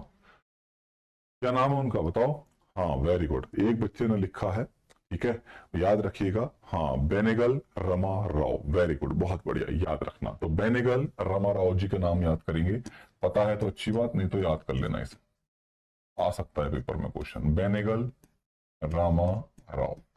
और अगर पेपर में उल्टा पूछ लिया जाए कि वो कौन सा व्यक्ति है जो सबसे कम समय के लिए रहा है आरबीआई का गवर्नर, भाई सबसे अधिक के लिए तो बेनेगल जी हैं और सबसे कम कार्यकाल वाले घोष, या शॉर्ट में इन्हें एक घोष कहते हैं, मात्र 15 दिनों के लिए रहे थे, मात्र 15 दिन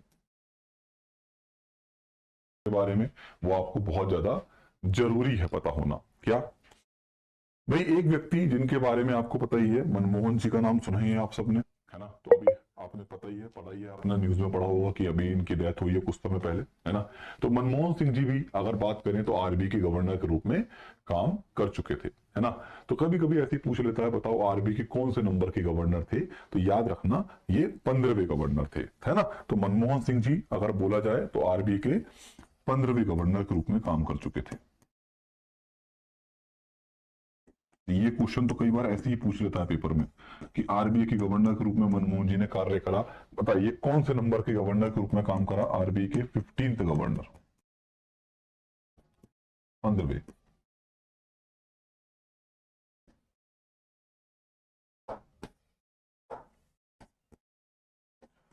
चलो ये भी हमें समझ में आ गया। अब मैं आपसे एक क्वेश्चन पूछूंगा, ये बताओ क्या आज तक भारतीय रिजर्व बैंक के इतिहास में कोई महिला गवर्नर बनी है? बताओ, अगर बनी है तो उसका नाम बताओ। हाँ भाई, क्या आरबीआई के इतिहास में कोई महिला आरबीआई की गवर्नर बनी है आज तक? याद रखना, आज तक का इतिहास है। 26 गवर्नर बन चुके हैं लेकिन उनमें कोई भी महिला नहीं रही है, ठीक है। लेकिन डेप्टी गवर्नर बन चुकी है एक्चुअली। हाँ जी, क्या बोलते हैं? उप गवर्नर, डिप्टी गवर्नर। तो डिप्टी गवर्नर बन चुकी में क्वेश्चन आ जाता है, ऐसे ही पूछ सकता है आरबीआई की पहली महिला डिप्टी गवर्नर कौन रही है, उप गवर्नर कौन रही है ना। तो उनके बारे में समझ लेते हैं, आइए बताते हैं। आरबीआई की पहली उप गवर्नर, उप गवर्नर का मतलब समझ रहे हो बच्चों? उप गवर्नर का मतलब डिप्टी गवर्नर, है ना। के जे उदेशी, श्रीमती के जे उदेशी, याद रखना इनका नाम, है ना, उदेशी। थोड़ा अजीब सा नाम है लेकिन कोई बात नहीं, अब नाम तो नाम है भाई, क्या करा जाए, है ना। तो ये वो महिला है, ठीक है, जो आरबीआई की क्या कर चुकी है, पहली महिला, ठीक है, पहली महिला हमारी डिप्टी गवर्नर या उप गवर्नर के रूप में काम कर चुकी है। क्लियर हो गया? जल्दी बोलो सारे बच्चे, आए ना। अगर पेपर में क्वेश्चन पूछ लिया जाए कि पहली महिला उप गवर्नर के जे उदेशी रही है, याद रखिएगा, है ना, करता है, ठीक है, बात समझ में आया। लेकिन 4 से ज्यादा नहीं हो सकते। क्लियर हो गया? अधिक से अधिक 4 होंगे, मिनिमम तो 1 2 3 जैसे कितने भी, भाई मिनिमम तो मिनिमम ही होता है ना, 1 से कम थोड़ी हो जाएगा, 1 भी नहीं हो, खत्म, है ना, खत्म। मिनिमम मैक्सिमम मतलब 4 से ऊपर नहीं पहुंचे, मिनिमम कुछ भी हो सकता है, 4 से नीचे ही होगा मिनिमम। चलिए, तो ये सारी बातें समझ में आ गई। पहले मुझे बताओ, इतनी बात समझ में आ गई आप सबको जो हमने अभी ये सारी बातें सीखी हैं, आ रहे हैं जिसका नाम है फंक्शंस ऑफ आरबीआई, आरबीआई के कार्य, most important for your exam. भाई यही है मेन चीज जो हमें आज पढ़नी है, कार्य। भाई देखिए, अगर हम आरबीआई के कार्य को लेकर बातचीत करें तो भाई आप ही बताइए मुझे, क्या आरबीआई जो होता है, जो रिजर्व बैंक ऑफ इंडिया है, क्या उसका कोई काम धाम नहीं है? भाई इतनी बड़ी संस्था है, कुछ तो करता ही होगा, है ना। तो ध्यान सुनना भाई, जनरली वे में हम बोले तो हम कहते हैं कि आरबीआई हमारे भारत के सारे बैंकों को नियंत्रित करता है, उन्हें कंट्रोल करता है ना। ये तो आपको पता है, हमें पता है ना। लेकिन इसके अलावा भी बच्चों याद रखना, आरबीआई के बहुत सारे काम होते हैं, है ना। ऐसा नहीं है कि आरबीआई केवल 1 या 2 ही कार्य हैं, तो आरबीआई के कई सारे कार्य हैं। तो एक एक करके क्या करना है, हमें इनके कामों को पढ़ना है, इनके कार्यों को लिखना है। जैसे कि नंबर फर्स्ट, तो सबसे पहले बिल्कुल बेसिक सी बात करेंगे। जैसे कि हमें पता है कि आरबीआई क्या करता है, हमारी पूरी की पूरी बैंकिंग व्यवस्था को नियंत्रित करता है ना। हमारे सारे के सारे बैंक, जितने बैंक काम कर रहे हैं, उन सभी का बैंक कौन है?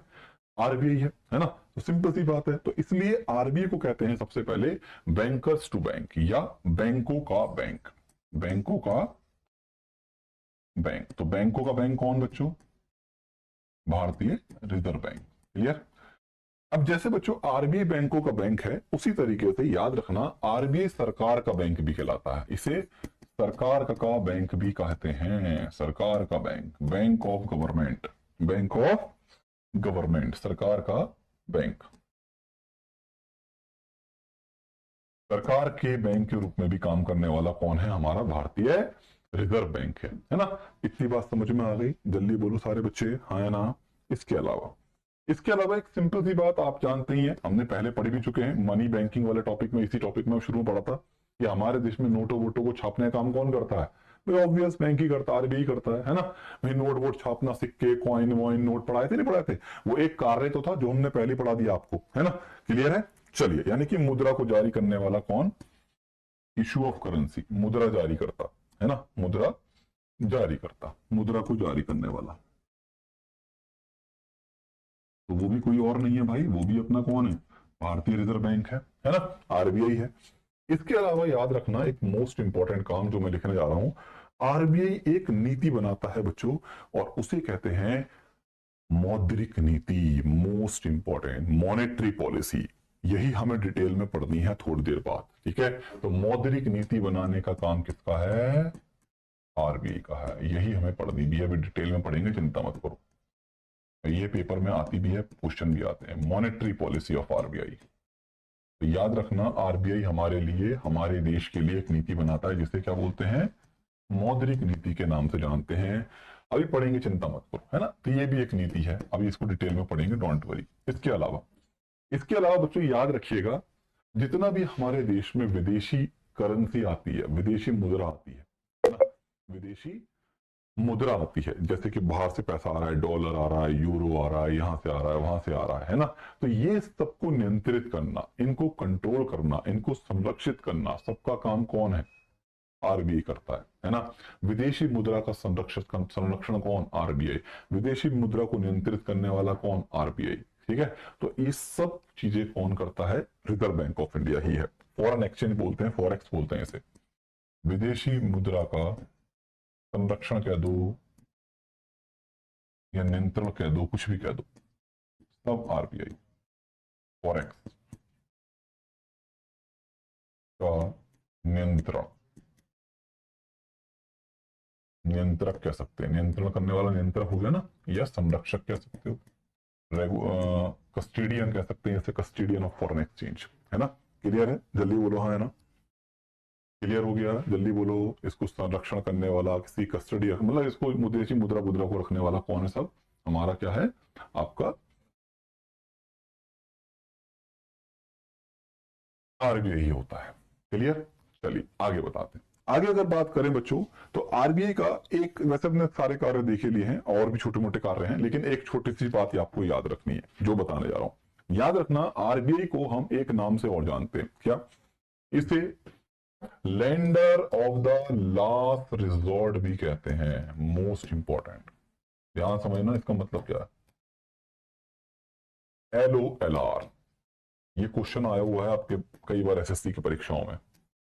LOLR, अंतिम उपाय का ऋणदाता, हिंदी में कहते हैं अंतिम उपाय का ऋणदाता। वैसे अंग्रेजी में याद करोगे तो अच्छा रहेगा, क्योंकि पेपर में अंग्रेजी में लिख देगा वो। अंतिम उपाय का ऋणदाता भी कहा जाता है। मतलब बताते हैं बच्चों, lender of the last resort का मतलब होता है, जैसे कि मान लो हमारे बैंकों को पैसे की जरूरत पड़ी, या हमारी सरकार को पैसे की जरूरत पड़ी। अब एक बार बताओ, क्या हमारे देश में सरकार को पैसे की जरूरत पड़ती है या बैंकों को पैसे की जरूरत पड़ती है, तो क्या डायरेक्ट वो मुंह उठा के आरबीआई के पास चले जाएंगे? नहीं, ऐसा थोड़ी होता है भाई। याद रखना, हमारे देश में अगर सरकार को पैसे की जरूरत है, बैंकों को जरूरत है, तो उनके पास पैसे की जरूरतों को पूरा करने के कई सारे तरीके होते हैं, है ना। पहले वो सारे तरीकों को अपनाते हैं। अगर वहां से पैसे की जरूरत हो जाती है पूरी, तो बहुत अच्छी बात है, तो बहुत अच्छी बात है। लेकिन अगर नहीं हो पाती, तो लास्ट में कहा जाएंगे, तो लास्ट में बच्चों एक ऐसी खिड़की जो किसी को निराश नहीं करेगी, एक ऐसी विंडो जो किसी को निराश नहीं करती, वही है अपना भारतीय रिजर्व बैंक, आरबीआई। यही कारण है इसे बोलते हैं lender of the last resort, LOLR of the country. ये हमारे देश का lender of the last resort के रूप में जाना जाता है। Most important question for your exam, paper में क्वेश्चन ऐसे आता है कि भारत में lender of the last resort किसे कहते हैं। पहला ऑप्शन लिखेगा गवर्नमेंट, मोस्टली बच्चे गवर्नमेंट ही लगा देंगे, ठीक है। मोस्टली बच्चे क्या हो जाएगा, हम गवर्नमेंट लगा देंगे, तो गवर्नमेंट नहीं होगा आंसर, याद रखिएगा, ठीक है। आंसर क्या होगा, भारतीय रिजर्व बैंक। अब देखो, ये मुख्य मुख्य कार्य मैंने आपको बताए हैं जो हमें अब डिटेल में पढ़ने हैं, ठीक है। डिटेल में मेजरली आपको पता है, ये तो हमें पता है, ये बैंकों का बैंक है, सरकार का बैंक है, मुद्रा जारी करना मैंने पढ़ाई दिया आपको, है ना। ये सब बातें समझने की है। यहां जो डिटेल में डिस्कस होना है वो है कौन सा, most important, monetary policy, RBI की मौद्रिक नीति। तो आज हमारा काम होगा आरबीआई की मौद्रिक नीति से दोस्ती करने का, ठीक है। तो आज हम क्या करेंगे, आरबीआई की मौद्रिक नीति को लेकर चर्चा करेंगे और इसके ऊपर डिटेल से बातचीत करेंगे, ठीक है। तो पहले मुझे ये बताओ, इतनी बात समझ में आ गई, यस और नो? पहले मुझे प्लीज ये बताइए, क्लियर है सब बातें? जल्दी बोलो। ये सारी बातें समझ में आ गई? अगर ये क्लियर है तो मैं स्टार्ट करने वाला हूं एक बहुत ही इंपॉर्टेंट चीज जिसका नाम है मौद्रिक नीति of RBI, monetary policy of RBI.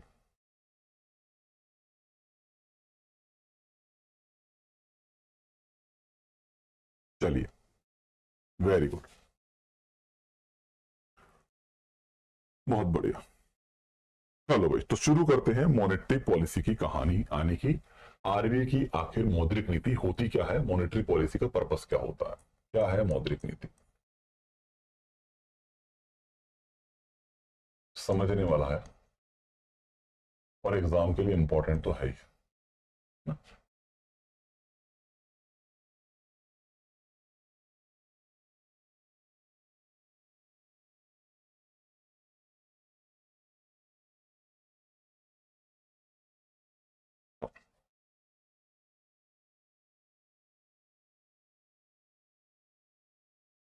हाँ भाई, अब जरा मेरी बातों को सुनना ध्यान से। भाई जैसे कि अगर हम बातचीत करें कि हमारे देश में नोटों को छापने का काम कौन करता है, जरा बताओ पहले फटाफट फटाफट मुझे। हमारे देश में नोटों को छापता कौन है, बताइए।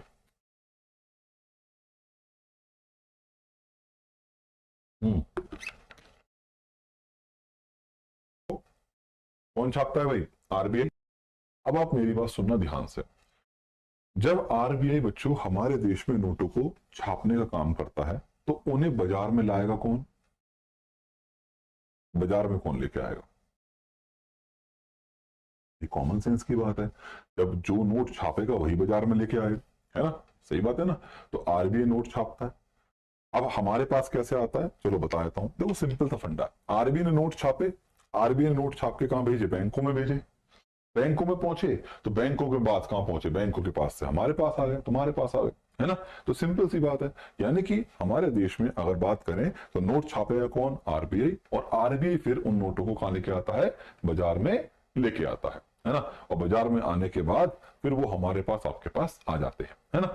चलिए, अब एक बात क्वेश्चन की ये है कि सर जब नोट छापता आरबीआई है और उसे लाता भी बाजार में आरबीआई है, तो क्या बच्चों आरबीआई के मन में एक क्वेश्चन नहीं आता होगा कि कितना नोट छापा जाए, कितना नोट ना छापा जाए? या आपके मन में भी एक क्वेश्चन आता होगा, शायद आ भी गया होगा, कि सर जी अगर ऐसा ही है कि आरबीआई को नोट छापने का अधिकार है तो एक काम करो ना। अरे भैया ये हमारा देश है और देश का सिर्फ एक ही रोना है, अरे पैसा नहीं है, पैसा नहीं है, पैसा नहीं है। अरे हाँ है ना? तो एक काम करो भाई, खत्म। जब हमारे देश में नोट छापने वाला आरबीआई है तो यार सारा का सारा खूब सारा नोट छाप दो और सब लोगों को बांट दो, सारी गरीबी सरीबी सब दूर हो जाएगी देश की। तो बोलो हाँ है ना? आता है नहीं आता है? तो आता ही होगा।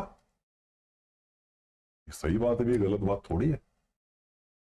हमारे मन में भी आता था पहले क्वेश्चन, और आना भी चाहिए, इसमें क्या गलत है? अच्छी बात है ना? अरे भैया एक काम करो, नोट छाप दो भैया, बांट दो। ये जो बेचारे लोग दुखी हैं, देश में गरीबी आ रही है, ये हो रहा है, फलाना हो रहा है, ढिमाका हो रहा है, सब खुश हो जाएंगे, है ना? सही बात है ना? ठीक है, बिल्कुल सही बात है। अब सुनने में कितना अच्छा लग रहा है कि भैया खूब सारा नोट छाप दो और देश में लगा दो। लेकिन बच्चों अब हमें लग रहा है सुनने में कि सब अच्छा हो जाएगा, लेकिन आप ही मुझे बताओ, क्या जरूरी है कि जो हमें आपको लगे सब अच्छा ही होगा वो अच्छा ही होता हो? है ना? कभी कभी उल्टा भी हो जाता है भाई। अब उल्टा कैसे हो जाता है, चलो इसको मैं आपके जीवन से जोड़ के एक एग्जाम्पल देकर समझाता हूं। एक ऐसा उदाहरण दूंगा जिसे तुम पूरे जीवन में नहीं भूल पाओगे। ठीक है, चलो ऐसे समझ लो, ये देश है ना, ये देश की जगह मान लो ये आप हो, ये आप है। ठीक है, चलिए अब बच्चों जैसे कि सीधी सी बात है, मान लीजिए एक उदाहरण के तौर पर, आज आप किसी शादी में गए, है ना? आज आप कहीं गए घूमने घामने और आपके घर में मान लो फंक्शन वंक्शन है, शादी में गए और बहुत दिनों बाद आपको शादी में जाने का मौका मिला और भैया वहां गए तो वहां तो तरह तरह के पकवान थे और आपके मुंह में पानी आ गया भाई, है ना? बिल्कुल सही बात है, आना भी तय था। और आपने सोचा आज तो भैया बहुत दिनों बाद दावत मिली है, ये भी ले वो भी ले, ये भी ले वो भी ले। आपने भैया मस्त तरीके से दावत उड़ानी शुरू कर दी। है ना। पेट भर गया लेकिन तुम्हारा मन भरने को तैयार नहीं।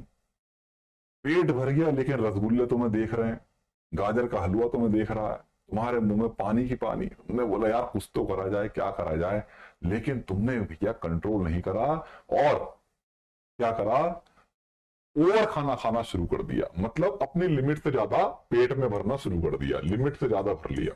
तो बच्चों मुझे एक बात बताना, जब तुम ज्यादा ओवर खाओगे लिमिट से तो क्या होगा बताओ।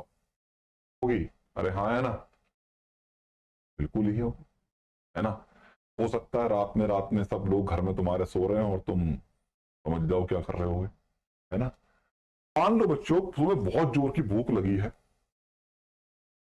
और मम्मी बोले आज तुझे खाना नहीं मिलेगा, तूने पढ़ाई लिखाई में आग लगा रखी है, 4 घंटे पढ़ बैठ के मेरे सामने, जब तक 4 घंटे पढ़ाई नहीं करेगा तब तक तुझे खाना नहीं दूंगी।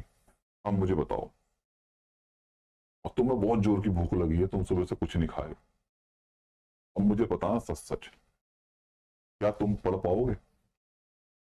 ज्यादा खाना खाया तो बीमार पड़ गए, कम खाना खाया या नहीं खाया तो भी बीमार पड़ गए। अरे हाँ है ना, बिल्कुल बच्चों सेम यही कॉन्सेप्ट है हमारे देश की इकोनॉमी का, बिल्कुल सेम। मतलब आपने क्या देखा, ज्यादा खाया तो मुसीबत, कम खाया या ना खाया तो भी मुसीबत। तो मतलब क्या है, मतलब भैया खाना है लेकिन लिमिट में खाना है, ना ज्यादा ज्यादा ना ज्यादा कम, उतना खाना है जितना हमारा अपने शरीर को बैलेंस में रख सकें। सही बात।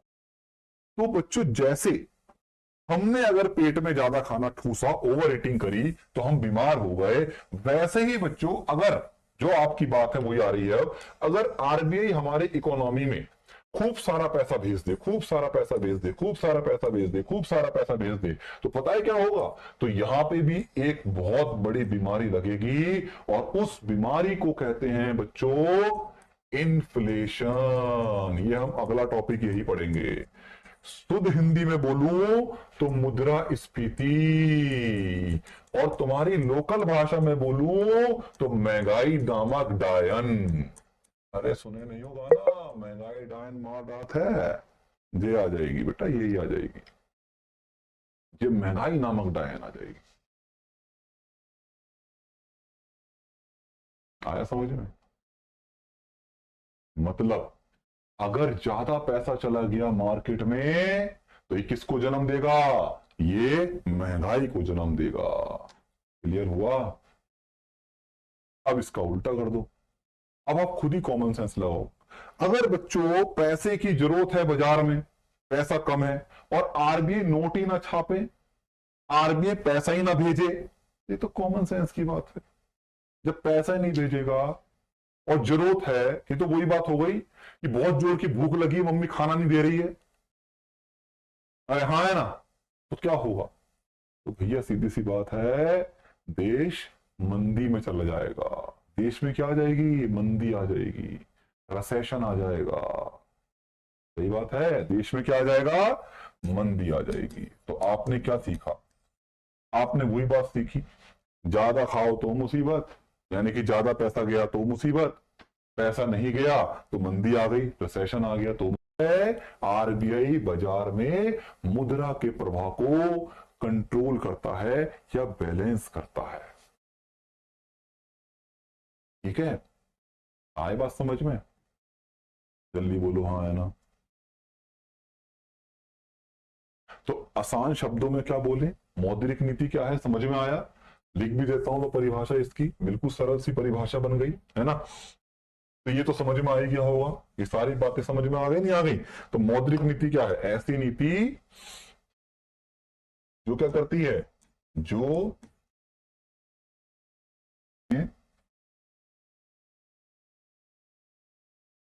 के प्रभाव को, या तरलता भी कह सकते हो इसे, थोड़ी कठिन शब्दों में बोले तरलता, तरलता माने फ्लो ऑफ मनी होता है। तो यही वो नीति है जो आरबीआई के द्वारा बनाई जाती है और जिसका उद्देश्य है बाजार में मुद्रा के प्रभाव को नियंत्रित करना। क्लियर है? जल्दी बोलो हाँ या ना। इतनी बात समझ में आया? एक तरीके से अगर मैं आपको बोलूं, थोड़ा दिमाग लगाओ, सोचो, है ना, सोचो, तो आप मुझे बताना, क्या एक तरीके से जो हमारा आरबीआई है, क्या वो डॉक्टर साहब नहीं है? तो आरबीआई तो डॉक्टर साहब के बराबर ही होगा। आप बोलोगे सर आरबीआई डॉक्टर साहब कैसे होगा? अरे डॉक्टर साहब ही है आरबीआई। अब जैसे कि बच्चों आप सब हैं, आप सबको पता है, मुझे पता है, तुम्हें पता है कि हम सबको अपने बैलेंस में खाना खाना चाहिए। सही बात है ना? ये ज्ञान तो बचपन से मिला हुआ है कि बेटा ज्यादा नहीं खाते, कम खाते हैं, है ना, ओवर नहीं खाते, बिल्कुल भी कम भी नहीं खाते, सबको सब पता है। लेकिन तुम तो जरूर खाते हो ज्यादा। क्यों? क्योंकि बच्चों हमारे अंदर ईश्वर ने एक ऐसी सिस्टम फिट करा है जिसका नाम है जीभ, जो बहुत चटकारे मारती है। अरे हाँ, है ना, मारती है ना। बाजार जा रहे थे, आहा मोमोज वाला नजर आ गया, अब तो भैया मन कर रहा है, चलो चल दो भाई मोमोज खा लो, खेल खत्म। पेट भरा हुआ था, अरे दो ही खा के देख लूंगा, क्या दिक्कत है, अरे एडजस्ट कर लेंगे। ये जो जीव नाम की खतरनाक चीज बनाई है ना भगवान ने, ये बड़ी खतरनाक है, चटकारे मारती है। जो मोमोज खा लिए, बर्गर खा लिया, पिज्जा खा लिया, पानी के बतासे फूट पड़े, है ना, खत्म। पेट में जगह थी नहीं, या फिर स्वाद स्वाद में ज्यादा ही खा लिए, भूख लग रही थी, चार में पेट भर गया, दो फालतू में लटका दिए अपने पेट में। फिर क्या हुआ, पेट में हो रहा दर्द, फिर पकड़ के बैठे हैं पेट को, अरे मम्मी मर गया, क्या खा लियो आज, ज्यादा खा लिए। फिर कहा जाते हो बच्चों, फिर हम डॉक्टर के पास जाते हैं। देश में आरबीआई क्या करता है, जब देश में मुद्रा का प्रभाव बिगड़ता है, पैसे का प्रभाव बिगड़ता है, तो आरबीआई क्या करता है, उसका इलाज करता है। तो आरबीआई भी तो डॉक्टर हुआ। सही बात है, मैं सही बोल रहा हूं? भूख मत लगाओ बेटा, आया समझ में?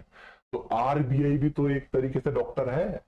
जैसे डॉक्टर हमारा इलाज करता है, सही करता है हमें, वैसे ही आरबीआई जब बाजार में पैसे का प्रभाव बिगड़ता है, कभी ज्यादा तो कम, ज्यादा हो गए तो कम करेगा, कम हो गए तो बढ़ाएगा, उसे कंट्रोल में रखेगा, है ना, उसे कंट्रोल में रखेगा।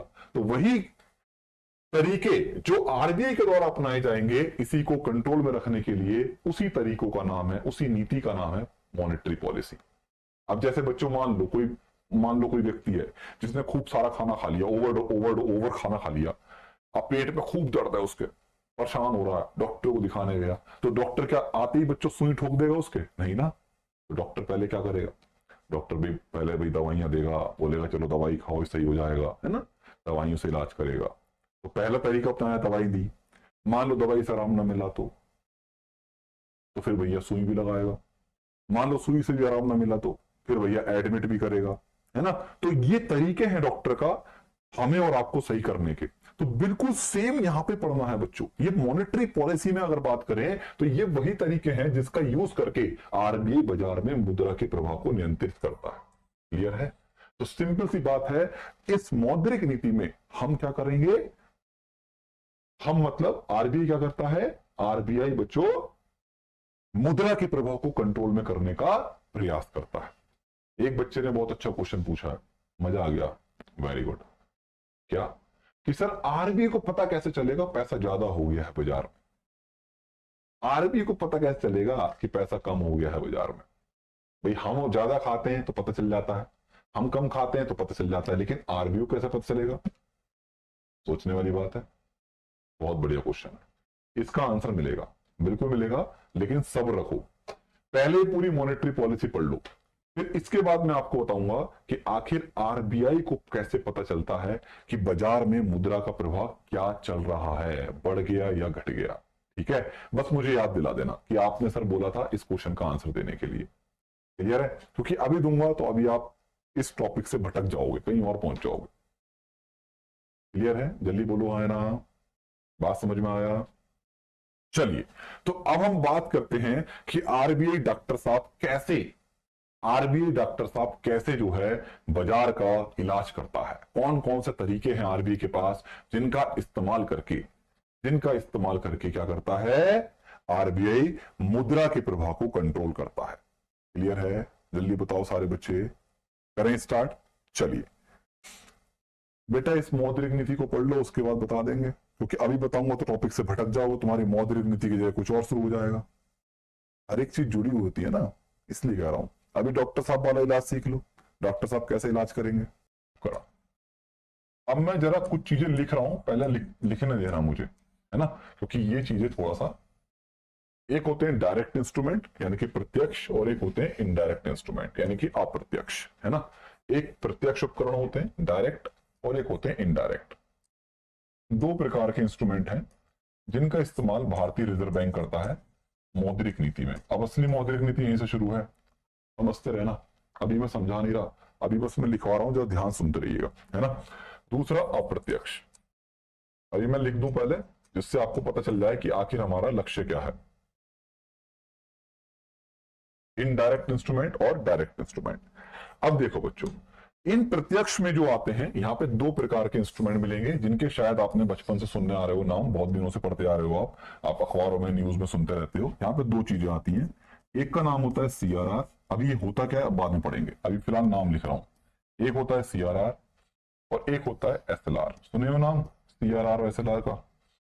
अरे सुने हो? सीआरआर एसएलआर सुने हो? जल्दी बोलो हाँ, है ना। वो सब बातें मिलेंगी अब यहाँ पे हमें, है ना। तो सीआरआर एसएलआर हमारे डायरेक्ट इंस्ट्रूमेंट हो गए, है ना। अब यहां पे अगर बात करें तो यहाँ पे कुछ अन्य प्रकार के उपकरण आते हैं जिसे हम अप्रत्यक्ष उपकरण कहते हैं। ठीक है, अब यहाँ पे कौन कौन से आते हैं, चलो मैं इनके नाम लिख रहा हूं पहले, अभी मैं नाम लिख देता हूं, बाकी हम धीरे धीरे पढ़ेंगे, एक एक करके पढ़ेंगे, अभी डिटेल में मत जाओ। अभी बस लिख रहा हूं मैं है क्या क्या, अभी तो नाम लिख रहा हूं।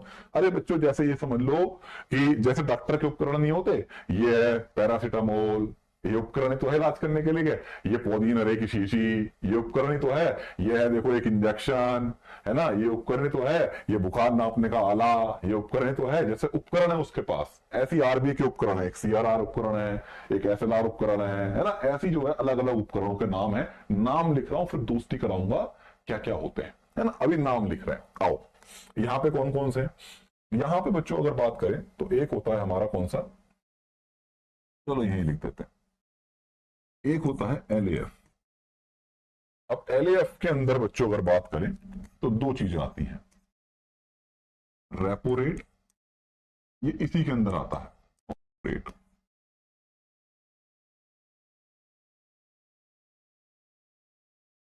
एक हो गया,